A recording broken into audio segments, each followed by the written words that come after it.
We're staying on top of the breaking situation in Ukraine. Russia has launched attacks on multiple cities. We had one president who couldn't climb a flight of stairs, and another who was fist pumping after getting shot. Шойгу! Герасимов! Где боеприпасы? Посмотрите на них, This is what victory feels like. Yeah! Мы не дадим этому повториться. Защитим и наш народ, и нашу государственность от любых угроз. In the US, a formerly key political partnership is imploding in spectacular fashion tonight as a bitter war of words develops between Donald Trump and Elon Musk. There are still a lot of questions around how a plane linked to Russian warlord Prigozhin ended up in a field in a ball of flames. And I'll tell you, he's not the first. People leave my administration and they love us. And then at some point they miss it so badly, and some of them embrace it and some of them actually become hostile.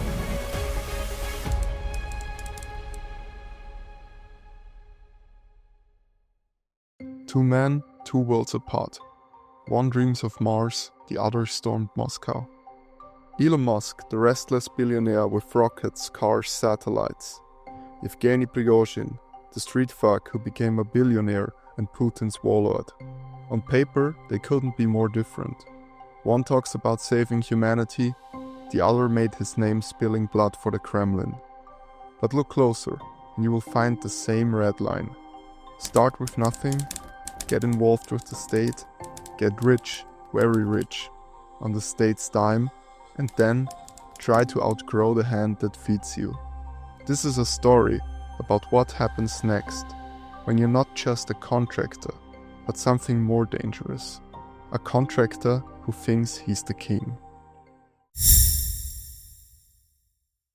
Neither of these men was born a prince.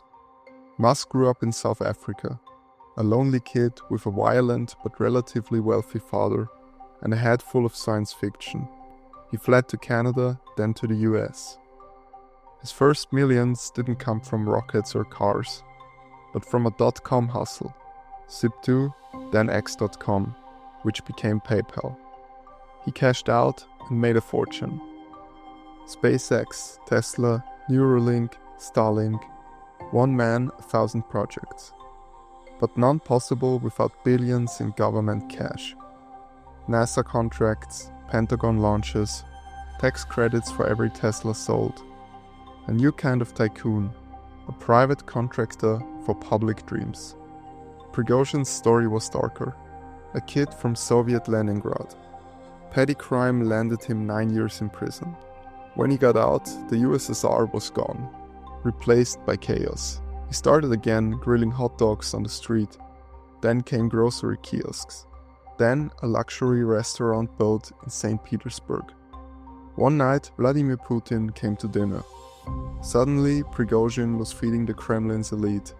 Caviar, champagne, loyalty. He became Putin's chef.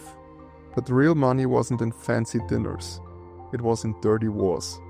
When Russia needed things done that the regular army couldn't or wouldn't, Prigozhin created Wagner, a private army with no flag but Putin's nod. Fighting in Syria, Africa and later Ukraine, wherever the Kremlin needed deniability.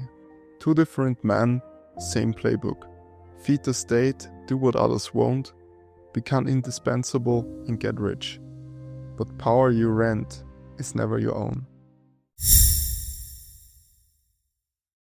Both men rose by feeding power's appetite, and both thought they could outgrow the hand that fed them. Elon Musk's break with Trump wasn't sudden, it was built up like a thunderstorm. On June 3rd, Musk calls Trump's massive new spending plan a disgusting abomination. For 2 days straight, he floods X with threats. Kill the bill, cut the pork, don't bankrupt America. When asked on live TV, sitting next to the German Chancellor, Trump calls Musk disappointing, says he's only mad because his EV subsidies are getting cut. Musk fires back instantly. Keep the subsidies. I want a slim, beautiful bill. Then the real jab. Musk claims Trump would have lost Pennsylvania and maybe the election without him.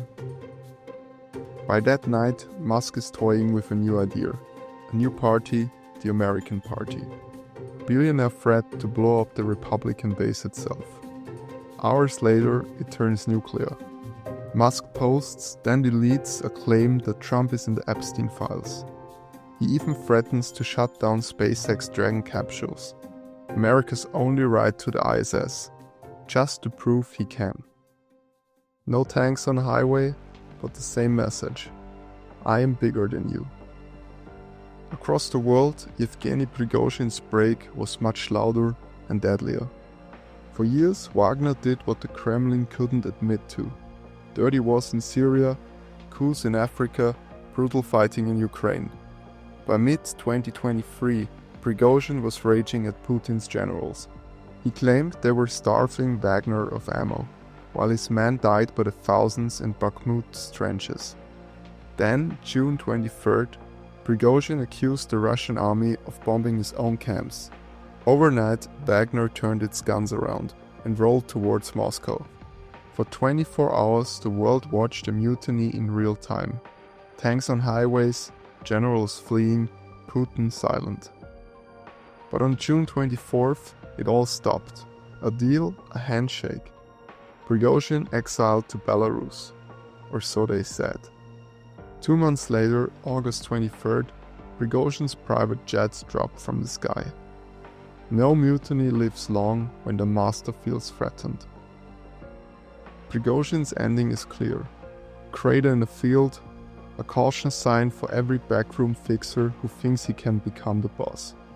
Musk's ending is still unwritten. He's bigger than ever, rockets, satellites, AI, social media, a direct line into war. When Ukraine's troops needed communication, they called Starlink. When politicians cross him, he mocks them with 280 characters with an army of loyalists. He still feeds on government contracts, billions from NASA and the Pentagon.